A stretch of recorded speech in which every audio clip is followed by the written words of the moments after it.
Ketemu lagi di channel apa aja. Ini perbaikan kipas Minion ya.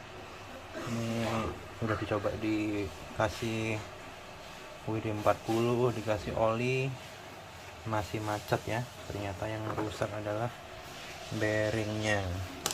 Kita ganti saja satu set ya bearingnya, dan kita lihat hasilnya, kita tes nih. Nah, kipasnya berhasil muter lagi.